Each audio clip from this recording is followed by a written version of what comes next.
വീട്ടിൽ നിന്ന് പുറപ്പെട്ടു പോകുന്ന ആളുകൾ സലാമിനെ വർദ്ധിപ്പിക്കുക.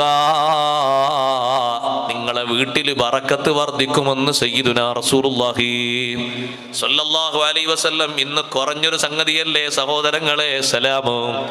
അല്ലാഹു തആല തന്നെ പറഞ്ഞില്ലേ, ഫൈദാ ദഖൽതും ബുയൂതൻ ഫസല്ലിമു അലാ അൻഫുസികും തഹിയ്യതൻ മിൻ ഇൻദില്ലാഹി മുബാറകതൻ ത്വയ്യിബാ. നിങ്ങൾ വീടുകളിലേക്ക് പ്രവേശിക്കുമ്പോ ആരും ആ വീട്ടിലില്ലെങ്കിലും ഒരു സലാം ചൊല്ലിയേക്കണേ.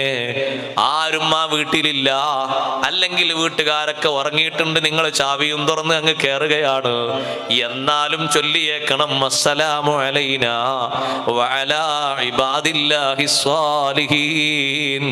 അത് വലിയ ബറക്കത്തിന് കാരണമാണ്.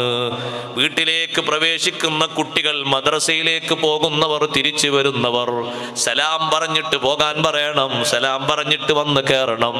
നമ്മൾ വീട്ടിലേക്ക് കയറുമ്പോഴൊക്കെ അങ്ങനെയാ വേണ്ടത്.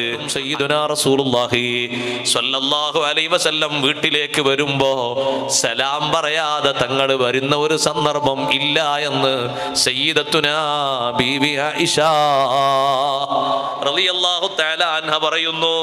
തങ്ങൾ വീട്ടിലേക്ക് ഇപ്പോൾ ഒരു 5 മിനിറ്റ് മുമ്പാണ് തങ്ങൾ വീട്ടിൽ നിന്ന് പോയത്. എന്നാലും ജമാഅത്തിന് നേതൃത്വം നൽകി തിരിച്ചു വരുമ്പോ വീണ്ടും തങ്ങൾ സലാം പറഞ്ഞിട്ടാണ് വീട്ടിലേക്ക് വരാറുള്ളത്. മിണ്ടാതെ അങ്ങ് വന്ന് കയറാറില്ല. അപ്പൊ സലാം പറയണം, അത് വലിയ ബറക്കത്തിന് കാരണമാണ്. നമ്മളൊക്കെ ആ മാർഗങ്ങൾ സ്വീകരിക്കണം. അല്ലാഹു തആല തൗഫീഖ് നൽകട്ടെ. മഹാന്മാരുടെ റൂട്ട്, അവർ ബറക്കത്തിന് കാരണമാക്കി എന്തെല്ലാം സംഗതികളുണ്ടോ അതൊക്കെ നമ്മൾ കൊണ്ട് നടക്കണം. എന്നാൽ അല്ലാഹു തആല നമുക്ക് വലിയ ബറക്കത്ത് തരും. വീട്ടിലും തരും, സമ്പത്തിലും തരും, കുടുംബത്തിലും തരും, എല്ലാ സന്ദർഭങ്ങളിലും തരും.